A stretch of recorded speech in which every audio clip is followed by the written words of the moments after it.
This is the Total Freedom Podcast, presenting number one best-selling author Christopher Duncan, bringing you proven strategies to free your time, free your mind, and free your income, so that you can do more of what matters most. Learn more at ChristopherMDuncan.com. Welcome to the show, Ben Fewtrell, the CEO of Australia's most awarded business coaching firm, Action Coach. Ben, I know a lot about Action Coach. I haven't had one myself, but I'm very excited to be talking to you because you've won a whole heap of awards. You're in Dale Beaumont's book. So a lot of people I know, it's kind of strange that we haven't talked before this, but welcome to the Total Freedom Podcast. Mate, thanks so much for having me. Really appreciate you having me on board. Yeah, and it's going to be fun because a lot of times I'm talking to a lot of marketers and startup business owners, and you've been around and you've done business and business coaching. So I'd love for you to give us a bit of an insight to the audience about, your background, your businesses, and I guess what you're really in love with doing with your coaching practice at the moment. Yeah, good. I guess, I don't know how far back you want me to go, but I think it surprises a lot of people that I don't have any formal qualifications or training. And I think for people that want to build a business, I like to really get that point across because I don't have any letters after my name. I mean, my wife adds some from time to time, but probably they're not G-rated. So I haven't done a degree in business. I didn't even finish school. I left school right before I was 16. I left home when I was 16. Back in the early days, I was a little bit in trouble with the law as well in the early days. So I wasn't the best of kids, and I think I got into I was very lucky. I got involved in the transport industry I started off as a panel beater, which is fixing cars, but I got involved in the transport industry, which sort of led me into the managing a team of people in the operations department of this transport company. And that's where I sort of fell in love with the business of business, and I thought I could do this for myself, which I think is how a lot of people start in business. They're working for someone, they go, I could do this for myself. These people are making $1 squillion. Well, they look like they are. And so I started my own transport company, and it was probably the best and worst thing I ever did in my life. It nearly cost me my marriage. It certainly cost my relationship with my father-in-law, because it was very, very difficult, and we worked a lot of hours. And we were turning over millions of dollars, but we weren't making any money, Chris. We were working crazy hours.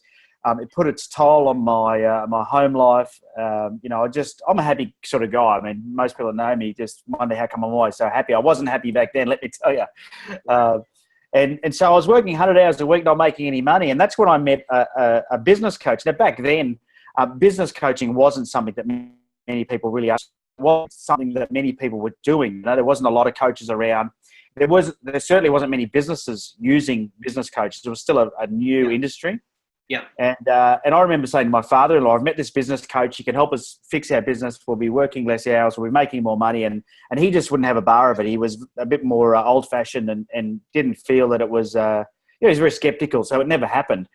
But when I finally got out of that business, I thought to myself, well, I wonder how many other business owners are in that same situation where, you've passionate. I was very passionate my business, and I worked hard. There was nothing, you couldn't say I didn't have a strong work ethic. I worked 80 to 100 hours a week, but I still wasn't making any money. So that led me then into becoming a business coach. So that's nearly 15 years ago now that I started in this game, and I've coached hundreds of businesses in dozens of different industries, and I've been able to take several businesses from struggling to being very profitable, very successful, and it's very rewarding, Chris. And then I thought to myself, well, I can only help maybe 15 people at one time. What if I build a team?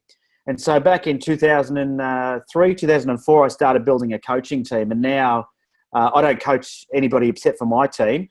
And my team we got hundreds of clients. So now we're able to help hundreds of people grow their business and take their business to the next level. So that's sort of the short version of the last 20 years of my life, if you like. Right. I love it. And I mean, it sounds a little along the lines of, what Michael Gerber wrote in E-Myth. And I don't want to let the audience in on exactly what he shares now. I'd love you, because I'm sure you've read that book as well, is about when the entrepreneur has that seizure. When the employee has that seizure. Yeah, right? Seizure. Yeah. Yeah. And they go, and this happens a lot, listeners, is we're in this place where we're a technician or we're a talent, and we're good at something, and we look at the owner, and that's what I heard from you. We look at the owner, we go, oh, that guy's making all the money, I can go and do it. And we go and start a business, thinking it's just going to be the same. And we realized suddenly we're doing the accounts and the marketing and the bookkeeping and the sales and all these other things, and we're not doing the bit we love. So for the person who's going through that moment where they're in their job and they're thinking, you know what, I could be the boss. What are some advice and some tips that you would give them, a la Michael E. Gerber from the E-Myth? Well, and you're right. I think Michael Gerber calls it the E-seizure, the entrepreneurial seizure, right? And you know, my good friend Brad Sugars, I don't know if you know Brad Sugars, but he has this saying where he says, you go from working, you say, oh, I'm working for this idiot, I'll go and start a business for myself, and you end up working for a lunatic, right? Because you don't know what you're doing. So my advice would be take your time, and you know, I think it would be really it's important for you to get the knowledge that you need. I mean, one of the other things for me was I was 24 when that happened, and I was 10 foot tall and I was bulletproof, you know, and I think you just don't know what you don't know. So it's one of those things where a lot of people have that entrepreneurial seizure and they go, you know what, I think I can do this for myself. I think I know I can do this better. And then, like you said, all of a sudden you've got to do all these other things. I think before you make that leap, go and talk to somebody who you sort of respect as a bit of a mentor and say, okay, I'm thinking of starting my business. What are all the questions I should be asking myself? Get someone to be devil's advocate. I've been very lucky. I'm 20 years married this year, and my wife is my grounder. And everyone needs a grounder in their life. And that's the person that just pulls you back to earth every now and then, you know. So as an entrepreneur, we get these ideas. We're like, you know, the moth syndrome where we fly towards every shiny object. It's good to have someone who can just ground you every now and then. So I would suggest find your grounder and go and say to them, hey, I've got this idea. What do you think? And let them be devil's advocate, you know, let them bash you around a bit. Give you some reality. Because there's so many things you can't see before you're in the game. You know, it's like standing on the inside looking in at something going, oh, that looks like it could be easy. I've read a couple books. I'll give it a go. Now, you've got a business plan or something that my listeners are going to be able to get, which I think is pretty cool. And so if they look at, I think we've got on the show notes, they'll be able to go and grab it. And do you want to tell us a little bit about that plan and how it can help startup business people out there? Yeah, so after sort of 20 years of doing this, or 15 years of coaching businesses, one of the key things that I find people don't have, and it surprises me, is a business plan, right? Yeah. And when I started asking people why, there's a couple of different reasons. One is because they don't know what to do or what should be in their business plan. And I think the words business plan conjures up this idea that you've got to have some big, thick thing that you're going to give to a bank to get a loan. It's more of an action plan, right? So what I did was, after all these years, I took all the best bits of everything that I've learned that's worked well for people, and I put it into a template. And I actually did it myself. I didn't pay someone else to do it. So you're getting this thing that I've personally put together, and it works in Microsoft Word or in Pages on the Apple Mac, and it's totally automated. So you type in and you fill everything in, and it updates your table of contents for you. And it's this great document. And rather than it being a plan as such, it just asks you a lot of questions about, you know, who's your ideal customer, how are you going to reach them, what sort of marketing budget do you have, what sort of systems do you have, what are your strengths, what are your weaknesses, and it's you know, by the time you finish it, the plan doesn't matter anymore. You're not going to look at it, but it's the thinking process of putting it together. And people, I've had great feedback. You know, you'd probably pay, I don't know, thousands of dollars if you're going to pay for it, but I've done it because I just wanted to help people to get that part of their journey clear. I just see too many people. I mean, you wouldn't climb Mount Everest without a plan. People try and build a business without a plan. I see they put more effort into planning dinner out on the weekend than their business. I think that's sort of crazy, you know. So yeah, I think they're going to put a link in your show notes to that, so the listeners can go for it, enjoy. And I think I would add to some weight to that as well. There seems to be two sides. You know, there's the under planners, the starters, the entrepreneur seizure. But then what about the complete opposite person? Because there is that opposite non-starter that is just overthinking. They listened to my podcast for the last year and a half, and they haven't started. So what does the other side of the person's going, oh, yes, another business plan. Yes, I get to plan a bit more without starting. Yeah. What's your tips for that person? So, you know, one of the things that I attribute to where I'm at is the amount of reading that I've done. And one of the people that I sort of used as a mentor as I grew my sort of I guess, portfolio of businesses and so on was Stephen Covey. Now, I'm sure you've heard of Stephen Covey, The 7 Habits of Highly Effective People. Well, I saw a presentation and had this thing on there called the time target. And what he talked about was there's 4 different areas that people will invest their time. And now what you're talking about is the people that are doing avoidance behavior. Right. And that's they're working on things that are not important, but they're making them urgent. And it's distracting them from getting on with it. So I would say to those people, look, you've got to spend some time on your plan, but don't do the analysis paralysis thing, because you'll never get there. The one lesson I learned, which was key, and it's key in any business, is the best mousetrap doesn't sell the most. And McDonald's have taught us that, right? Their burgers are not the best burgers, but geez, boy, oh boy, they sell a lot, you know? Right. So I think in business, it's about getting your idea so it's good enough to go to market, and just get on with it, get started.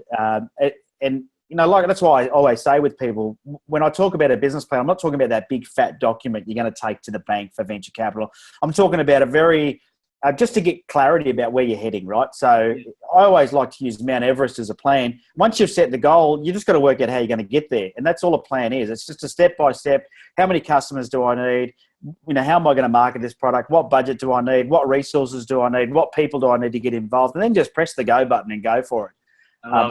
I think most successful entrepreneurs, that's one of their attributes, is that they will go on half a plan, you know, like I said, or there's some of them with no plan, but you know, for some of us, we can wing it. Some of us, we need a little bit more detail. And even though I believe I can wing it, I still need a plan. I think sometimes, you know, experience is the greatest teacher that we can have, but it's also, you know, the most expensive and the most painful. And one thing that's important and has been important in my journey, you know, now 8 companies down and building our next one, is just that the understanding of mentorship and having the right people around you that have already been there to be able to do it. And that's one of the biggest reasons why I put on this show and make sure that we can get out and share with those people. And so here's what I'm noticing and I'm hearing a lot at the moment is there's so many people starting their business with their employee mindset, and they end up, and I'm sure you see it, hundreds and hundreds and hundreds of hours worked because they're still doing it, and then doing it. And I mean, I really want to say to the listeners this week is we all grew up, well, most of us, right, Ben, grew up with employees as parents. Most of us did. Like we had this employee upbringing. And it is such a different shift. And it sounds like you had the shift in your story from doing to now running a team and not doing the coaching. That shift is big. That shift is very big. And I'd like to explore that a little bit with you in our time today, is about how does the person actually break through from, okay, I'm going to just spend 100 hours and instead shift into a bit of an entrepreneur mindset or an entrepreneur thinking maybe. Yeah. And you're right, it is a huge shift, right? And it's the one thing that we as coaches have struggled with a lot of business owners, because your business, in most cases, it's their baby, right? They start this business, it's my baby. Or I hear people say, but Ben, my clients only deal with me because they get to deal directly with me. Well, I think that's a dumb business model, right? Because it's not scalable. I always say, Ben, to people, I'm like, don't start a business around anything you're passionate about, because then you'll keep doing it. Yeah. And it's the old working on versus in, which is a bit cliche, but that's the reality, right? So I always say to people, the first thing to understand is that you don't have a business, you have a job, right? So if you have to be there, you have to do the work. Be honest with yourself and say, this is not a business. I'm self-employed. I have a job. I have no holiday pay. I have no sick pay. I can't take time off. And if I don't work, I don't get paid. So it's a commission-only job. So it's probably one of the worst jobs in the world, right? That's the first thing, is to be honest with yourself. I then say to people, and then understand the distinction, which you've just touched on, which is really important, is that when you're employed, you earn money, okay? And when you earn money, you're trading your time for dollars, right? Yes. And your time is one of the most limited resources on the planet. You've only got a certain amount of hours. The next problem with this is people are only willing to pay so much per hour of your time. So not only is your time limited, but so is your earning capacity. Now, I can't remember what year it was, but I remember reading Bill Gates built a house for $40 million once, and it was less than a day's pay for him. And that really struck a chord with me, going, well, no one's going to pay anybody $40 million in a day, right? But that's less than a day's earnings for Bill Gates. When you have a business, the difference is you don't earn money anymore, you make money. and you have a money-making machine. So you've got a different job now, and your job is to pull the levers on that machine and make sure all the cogs are moving. And those cogs are the people within your organization. They all have to be working together. They have to be working nicely together. They have to mesh well together. And if you get a cog that's not working well with all the other cogs, you've got to move them out and get a new cog. That's sort of how my brain thinks. And so, I think it's hard to do. And the reason I think people struggle with it, Chris, is this whole trust factor. Mm-hmm. One of it is that it's their baby. The second thing is they go, well, other people won't do the job as good as me. And that's that old, no one could do as good as me. I just thought, you know what? I want to jump in on that. They say no one will do the job as good as me, but there's two things going on here. One is ego. Second, what they're really saying is I don't know how to systemize my talent. That's true.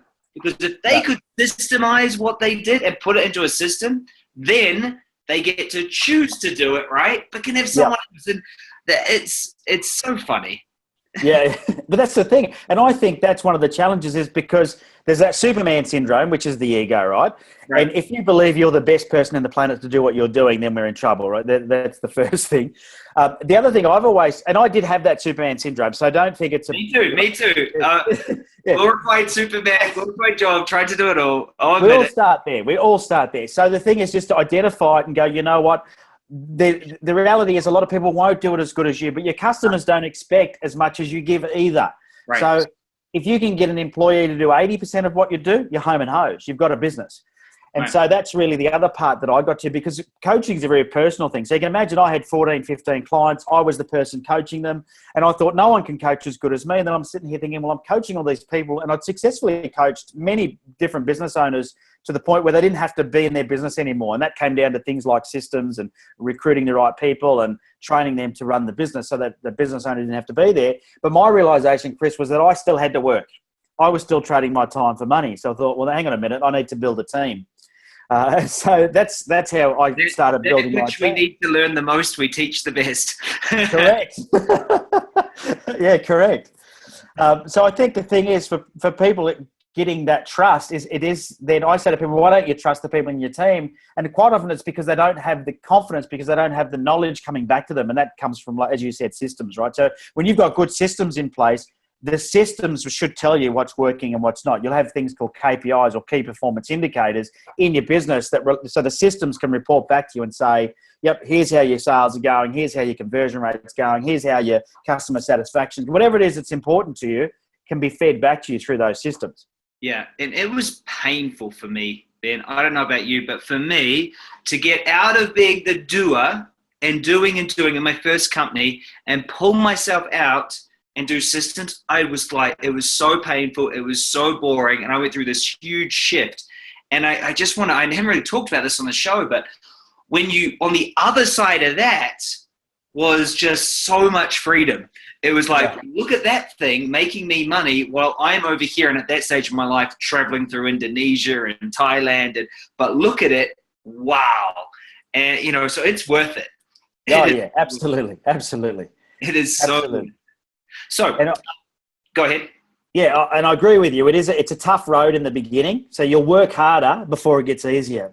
But, the rewards are amazing. They're just amazing. Really is. There's such a movement, online business, all these things. The truth is my definition, I'm going to ask you this in a second. My definition of a successful entrepreneur is there's just this one moment. It's when they have a company that makes money without them. That's the only moment. It doesn't matter if you're making $1 million, if you're still in it, that's still self-employed. And I see this happen a lot. It's like they're married to a job, they get a divorce, then they start this new thing. And it looks really a lot like a job. It's called self-employed. And it's kind of like they haven't actually just gone and moved on to the thing that they wanted and made their next shift. So question, what in your definition is a successful business owner or entrepreneur? So to me, it's very, very similar. The mantra that I have is a real business, or a business is a commercial, profitable enterprise that works without you. And what that means is that you could be, if you want to work in it, you can, but if you don't want to work in it, it will still be commercial, profitable, and work without you having to be there. And, I've got several businesses. Some work without my day-to-day involvement. This business I have a job in, right? I'm the CEO of it. But really my main core role here is doing the stuff I love to do. And that's all I do now, right? I don't want to do stuff I don't want to do. And I think Chris Ducker from, Virtual Freedom, he wrote that book. He's got a saying that I love, and that is, do what you do best and outsource the rest. Yes. And I see people doing stuff they hate doing because they think they're saving money. And, like bookkeeping. I hate bookkeeping. You'd never catch me doing my bookkeeping. But I see people that are like me that hate their bookkeeping and they still do it. So their business wouldn't run unless they did their books. And I think you're just crazy when you could just pay someone else to do that and free that time up. And in fact, that time could then be used to actually build some systems and leverage yourself out of your business, Then the one thing every billionaire has said to me when I've asked them the question, what's the difference between billionaires and millionaires, is they said billionaires will never spend their time ahead of spending their money. Millionaires will always spend their money ahead of their time. And it struck me to be so interesting. I've known two people now who weren't billionaires to become billionaires. And both times, even at their start, even on $100,000 of just starting their business, they were paying others so much. And I would look at them living in these tiny apartments with no money, but with all this freedom, because right then they had this mindset of, other people do it, and even if I just make this, at least I'm not doing it.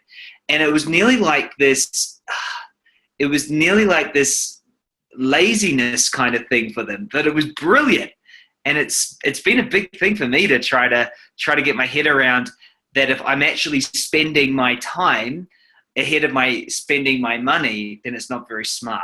What are your thoughts on that? Well, I think there's two resources in life that are important to people. And it doesn't matter what you want. These two resources are what most people want more of. One is time and one is money. It doesn't matter if I said to you, what are your goals? You said, I want to set up a charitable foundation for refugees. It's still going to take time and money, right? So everything comes back to time and money. And there's people that say money is not everything, and I agree, but it's up there with oxygen, right? Pretty important stuff. So I always say, you can always, if you could lose all your money, and several, talk about billionaires, several very successful people have gone broke before they become billionaires. So what's proven is you can lose all your money, you can always make some more, but once you've spent your time, it's gone forever. Right. So, when I look at those resources, time is a more valuable resource than money. And so you've got to really be careful how you spend it, or making sure you're investing it in the right areas. So, you think about when you do a task, you say, am I spending my time doing this task, or am I investing my time doing this task? And if the answer is I'm spending it, then you probably shouldn't be doing it because you can pay someone else to do it. If you're investing your time because you're building something, let's say you're working on a system that means you'll never have to do that task again, that's a good investment of your time. Right. That's my mindset around the whole thing with time. So, people ask me with the podcast, how do you do the podcast? And you probably get this question as well. How do you do this podcast and pump it out every week? Well, my part's easy. I talk to somebody for 30, 40 minutes, and then I upload it to the Dropbox. And after that, I don't know what happens to it. Somebody else takes care of it, So, because I'm paying someone else, and they go, how much you pay? I think it's about $50, $70, whatever it is, US an episode. I don't care because I don't have to do it.